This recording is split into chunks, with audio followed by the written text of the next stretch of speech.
ఎప్పుడు కూడా ఉంటుంది.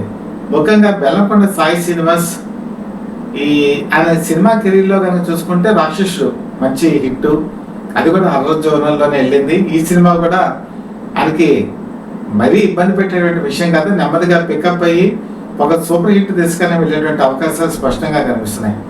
సత్యావంత పీపుల్ లైవ్ టీవీ ఏ రోజుకి ఆ రోజు ప్రిడిక్షన్ చెప్తోంది. మేము చెప్పినటువంటి ప్రిడిక్షన్స్ 100%కి 100% నిజమవుతుంది. మిరాయి సినిమా గురించి నేను చెప్పాను, మిరాయి ఈరోజు సూపర్ హిట్ తీసుకు వెళ్తుంది. అలాగే ఈ సినిమా కూడా మంచి విజయం సాధించింది, దీని కూడా ప్రేక్షకులు దీన్ని ఆదరిస్తున్నారు కూడా.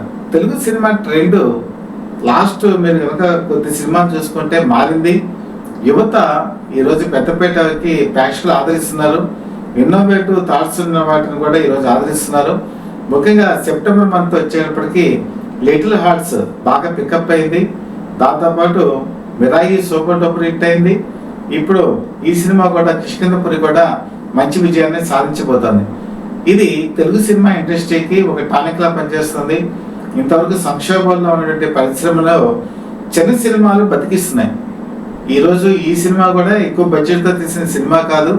ముఖ్యంగా ఒక సెట్లోని సినిమా ప్రాపర్టీస్ అంతా కూడా తీశారు.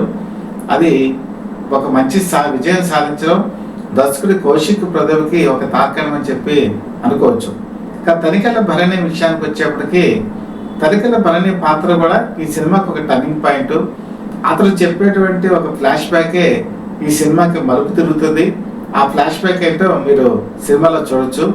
అయితే ఈ ఫ్లాష్ బ్యాక్ కాకుండా బెల్లంకొండ సాయి శ్రీనివాస్ కూడా తన జీవితంలో తను అక్కడ చూసేటువంటి ఇన్సిడెంట్ ప్రాతిపదికగా తీసుకుని ఒక ఫ్లాష్ బ్యాక్ అల్లుకుంటాడు.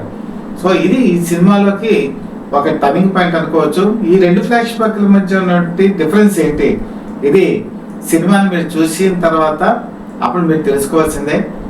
సగటు ప్రేక్షకుడు ఏదైతే హర్రర్ సినిమా నుంచి కోరుకుంటారో అది ఈ సినిమాలో మీకు దొరుకుతుంది. అయితే హర్రర్ నుంచి కామెడీ అనేది అది ఈవెన్ హాలీవుడ్ స్థాయిలో కూడా మంచి కొత్తగా ఏర్పాటు చేశారు. అంటే చాలా మంది భయంతో వెళ్తారు, భయం నుంచి నవ్వులోంచి మళ్ళీ భయం, ఈ రెండు కూడా దోపుచ్చులాడేటువంటి ఈ సినిమా ఖచ్చితంగా ప్రేక్షకులకి మంచి సాటిస్ఫాక్షన్ ఇస్తుందని మాత్రం నేను తప్పకుండా చెప్పగలను. ఇది నేను చెప్పాను కదా, చిన్నపిల్లలు పెద్దవాళ్ళు కాకుండా గుండె ధైర్యం కలవాళ్ళు ఎవరైనా సరే ఈ సినిమాని చూసి ఎంజాయ్ చేయొచ్చు. ముఖ్యంగా సౌండ్ ఎఫెక్ట్స్కి మాత్రం భయపడకుండా ఉండాలి.